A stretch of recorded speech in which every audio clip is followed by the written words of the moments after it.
Good afternoon, everyone. Welcome to another 4 p.m. Bible study. My name is Jim Schaefer, and I share with you every Tuesday and Thursday at 4 p.m. here live on Facebook.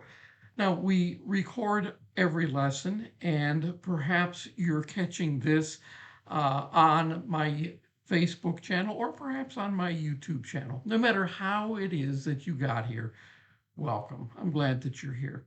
We are in the middle of a series entitled Divine Disruption. I believe that Christianity is a disruptive religion. Now, I mean that in the very best sense of the word disruption. Many times people look at new inventions or new technology as disrupting the status quo. It changes the way we look at things and it affects our behavior. In that way, Christianity is extremely disruptive. God is trying to get our attention, and we see him disrupting life on planet Earth over and over and over again.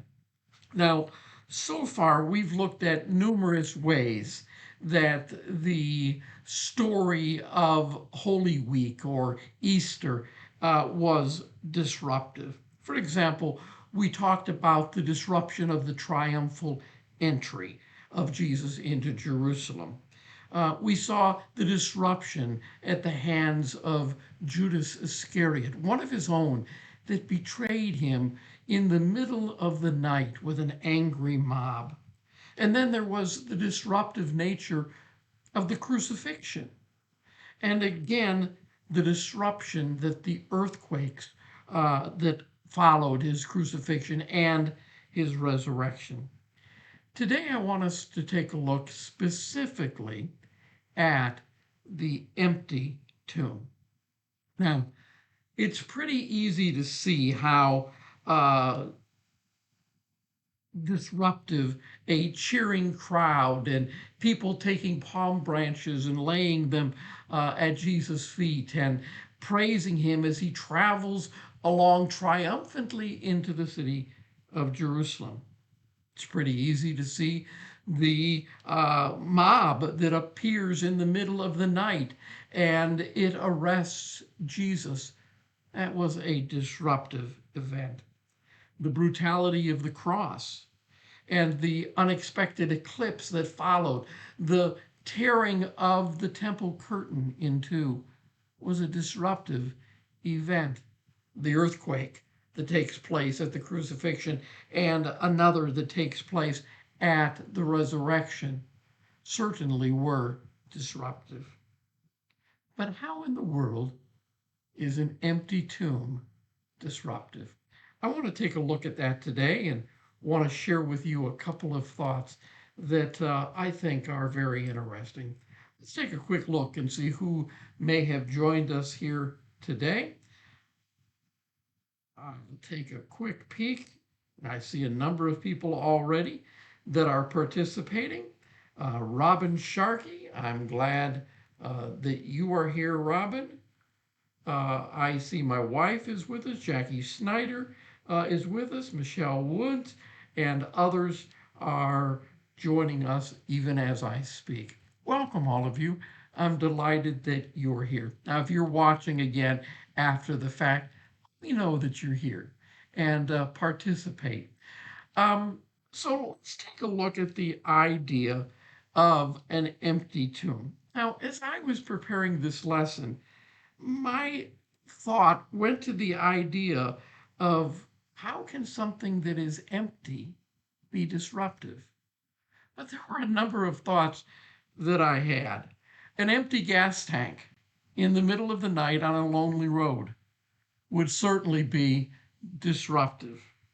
An empty refrigerator along with an empty bank account when you're hungry would certainly be disruptive. Or what about this? An empty brain in the middle of a test. Been there, done that, understand the ramifications of such an event. You see, it's possible for something to not be there and yet still cause disruption.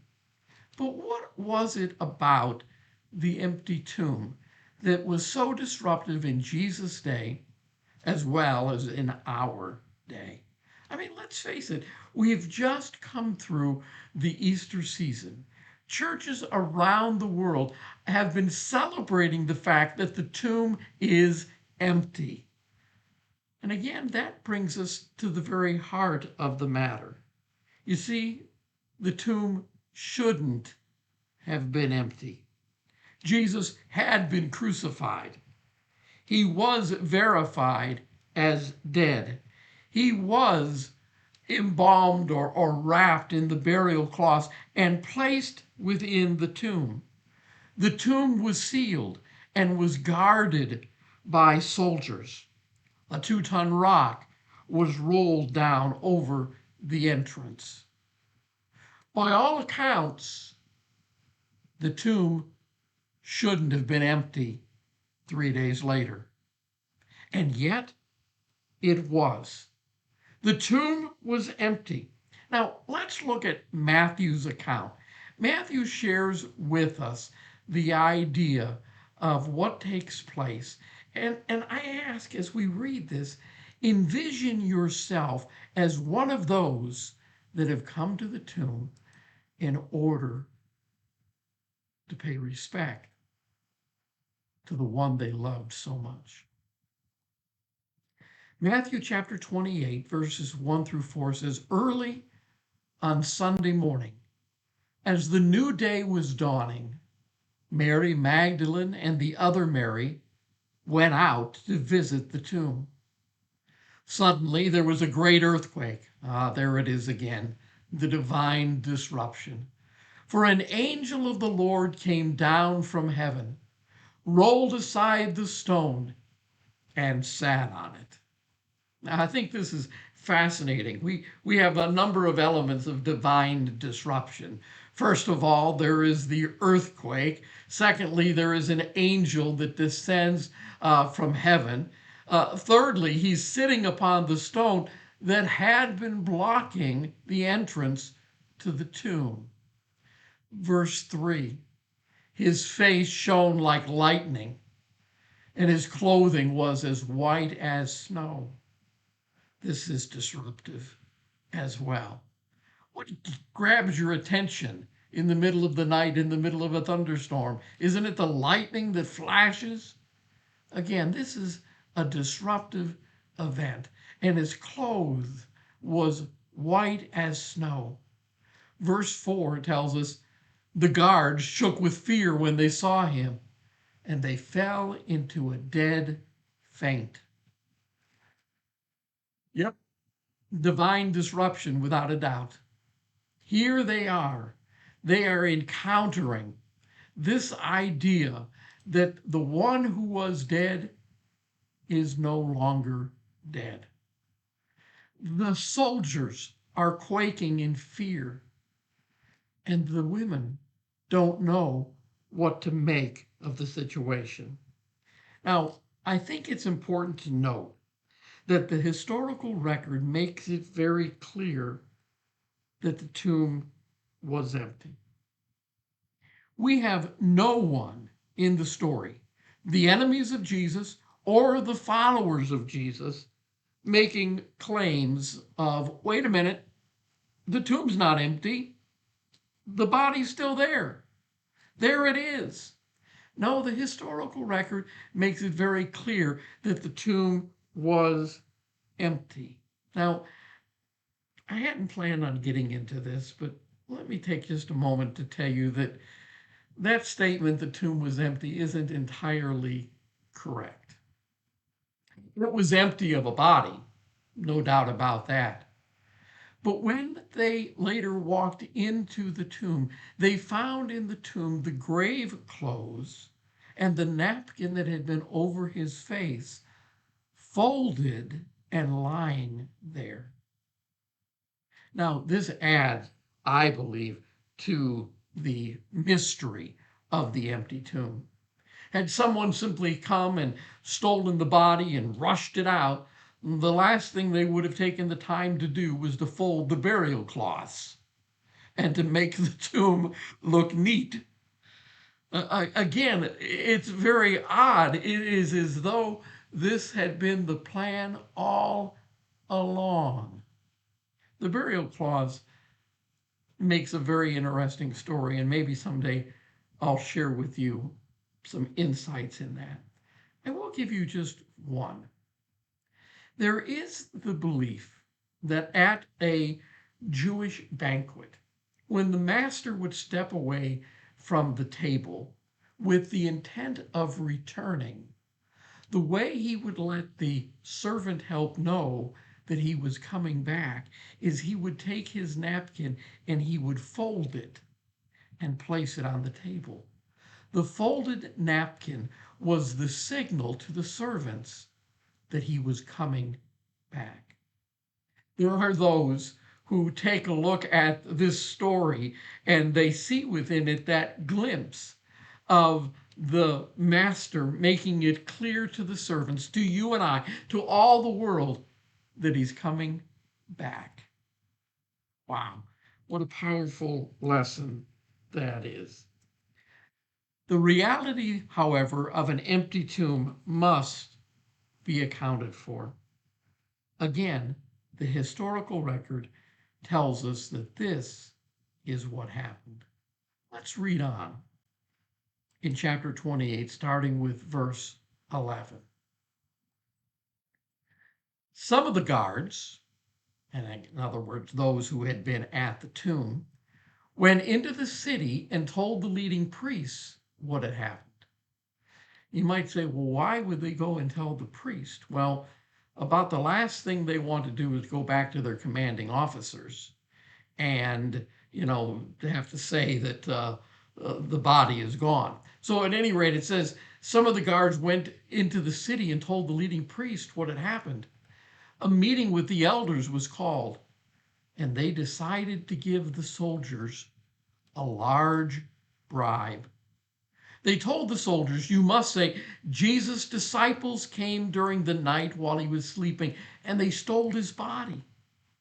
If the governor hears about it, we'll stand up for you so you won't get in trouble. Verse 15. So the guards accepted the bribe and said what they were told to say. Their story spread widely among the Jews, and they tell it even to this day. So let's understand, all right, what's taking place here. The historical record, even the enemies of Jesus, are admitting that the tomb is empty. Now, they're going to come up with a different explanation. They don't want to say an angel appeared.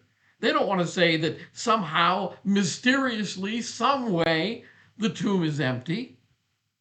Instead, they concoct a lie. Now, this is the only alternate story from the fact of the empty tomb that we have in the historical record. The guards knew the truth. Instead of falling on their knees and repenting to God, they go to the religious authorities, the leading priests, and they tell what happened. Now, these individuals, the leading priests and the elders, should have fallen at their feet and repented and acknowledged that Jesus was the Christ, the Son of the living God. Instead, they sought to cover up the story. They offer a bribe to the soldiers, and they're told to say, when people asked what happened, that they were sleeping, and while they were sleeping, the disciples came and stole the body. They were assured, the guards were, that the leading priest would stand up for them so they didn't get into trouble. Now, we don't know what happened to the guards. If I were to guess, when the Roman authorities suddenly found out that their guard had failed, I have a feeling that in spite of what the chief priests and the elders said, they probably executed the guards anyways. Now, that's just my belief. I just see that as what probably takes place, and I don't see the Jewish leaders having anything to lose by letting it happen. Let's get rid of the eyewitnesses. So let's understand that this is the only competing story to account for the fact that the tomb was empty. Now, since that day, there have been all kinds of skeptics who have suggested alternate theories. For example, there is this idea that some have stated that somehow Jesus survived the beatings. He survived the crown of thorns. He survived the brutality of the cross and 3 days in a damp tomb. And then somehow, single handedly, he pushed a 2-ton rock away from the entrance, overpowered the guard, then convinced the disciples that he had been resurrected from the dead. It almost takes more faith to believe in that story. That scenario was offered in a book called The Passover Plot. Another laughable explanation, in my opinion, was that the disciples and the women all went to the wrong tomb. They got confused. They went to another tomb that was empty, that was probably nearby, and it was empty, and they thought, oh, Jesus has risen. And they went and told everybody, and that's how the story started. Couple problems with that story, you have to admit. First of all, the women had been there just a few nights before. Secondly, did the disciples go to the wrong tomb as well? Did everybody from that point in time go to the wrong tomb? Wasn't the tomb owned by Joseph of Arimathea, who was a follower of Jesus? Would he have gone to the wrong tomb as well? It was his own tomb. And furthermore, had that taken place, when the disciples stood and began to preach that Jesus has been resurrected, all the leaders, the Pharisees, the Sadducees, the chief priests, all they would have had to do was say, guys, you got the wrong tomb. Here's the body right here. And Christianity would have been a laughing stock rather than something that changed the course of human history. Another 20th century attempt to discredit the resurrection is that everyone hallucinated. The idea being that the disciples wanted to believe in the resurrection so bad that every one of them simply hallucinated. Now, here's a couple of reasons why such an idea is impossible. Number one, more than 500 people could not have the same hallucination. Psychologists tell us that hallucinations are an individual occurrence. By their very nature, only one person can see a given hallucination at a time. And yet, we are supposed to believe that all of the disciples had the same hallucination? We're to believe that when 10 disciples were gathered together and Thomas wasn't among them, they all had the same hallucination? And then Thomas, who didn't believe it to begin with, when suddenly he's with them and Jesus appears again, he now is participating in the same hallucination? And 500 people, according to the biblical record, all saw Jesus, all of the men, plus women and children. Did they all have the same hallucination? The second thing is that hallucinations require expectations. The disciples didn't expect Jesus to rise from the dead. In fact, they didn't believe it when they were first told it. They ran to the tomb. They thought the women were lying or were delirious. Even Thomas refuses to believe it. Thirdly, Hallucinations, as we said, are individual occurrences and not ongoing. A person might have an hallucination one time, but they're not going to continue to have that same hallucination over and over and over again. The Bible tells us in the book of Acts, chapter 1, verse 3. Look at it with me.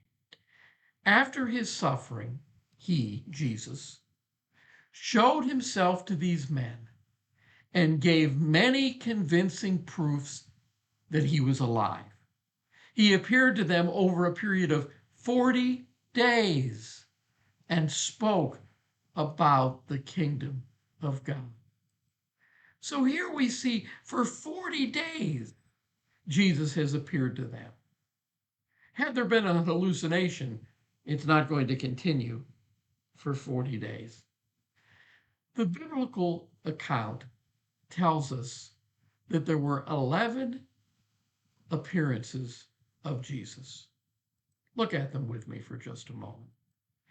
First of all, there was the appearance to Mary Magdalene. And then secondly, to certain women. Thirdly, to Simon Peter. A little bit later, that same day, 2 disciples were on the road to Emmaus, and Jesus appears and talks with them along the way. Number 5, 10 of the disciples were gathered together. The doors were locked, the windows were closed, and Jesus appears in their midst. When they tell Thomas, the one who is missing, what takes place, he doesn't believe it. The next time they've gathered together, Thomas is now with them, and Jesus shows up again. And this time, Thomas believes. Remember, Thomas was the one that said, I'm not going to believe it unless I see it with my own eyes, unless I put my hand in the wound in his side and in his hands. And yet, the moment Thomas sees Jesus, he cries out, my Lord and my God. Then, number 7, Jesus appears to the disciples, not in Jerusalem, but now all the way back in Galilee, along the Sea of Galilee, while the disciples were fishing.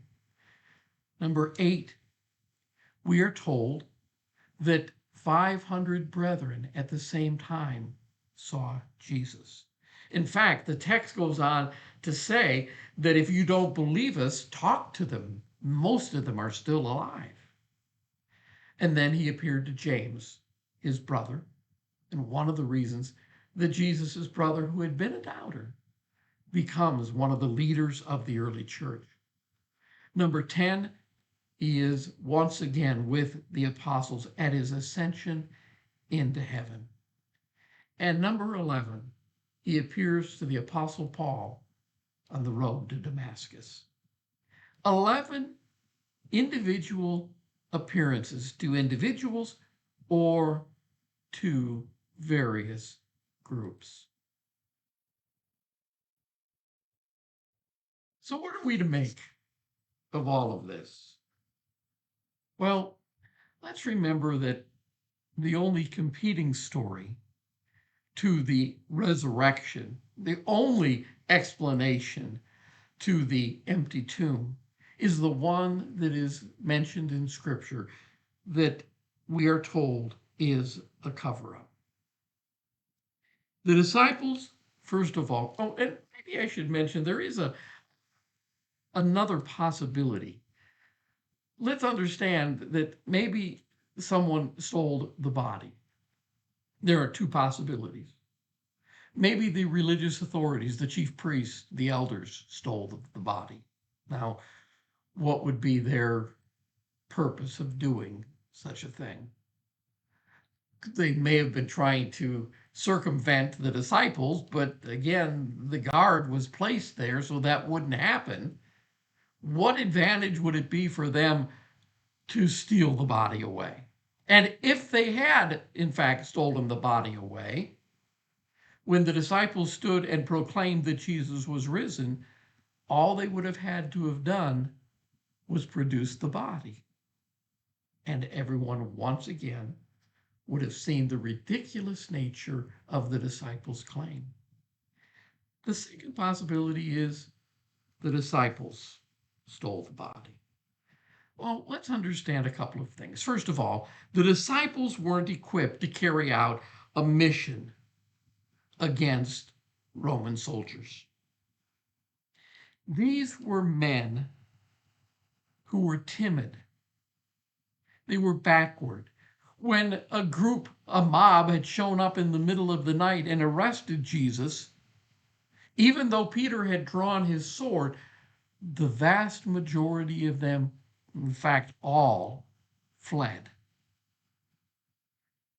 The idea that they would rally and become secret agents to take on the soldiers is almost unthinkable. These men were hiding. We're told that even when Jesus was resurrected, that they were still hiding away because they were afraid. You see, their leader in their minds was dead and gone. They had wanted to believe that he was the Messiah, but now he was dead, and they were afraid that they would be next. It's almost inconceivable that they would risk their lives to steal a dead body. What would it profit them? Furthermore, the soldiers would not have fallen asleep at their post because of fear of death. Roman soldiers who fell asleep on the job were executed. That's why I believe these men met that fate. We need to understand that the disciples would have had no reason to steal the body. They will go to their death, all of them suffering horrible deaths, because they believed without a doubt that Jesus was alive. Had they stolen the body, what would have been their motivation for giving their lives? For a lie? For something they made up? Just doesn't seem plausible. The empty tomb was a disruption in Jesus' day. Something happened to the body. Every time someone walked past that empty tomb, they would be reminded of the fact that Jesus is alive. Every time the disciples preached that Jesus had risen, the image of the empty tomb would rise in their minds. The empty tomb continues to disrupt the lives of people even to this day. The empty tomb was never a distraction. It was a divine disruption. It shattered expectations. It defied reason. And it beckoned humanity towards a new reality. Today, as then, it invites us to grapple with the mystery of God's self-revelation.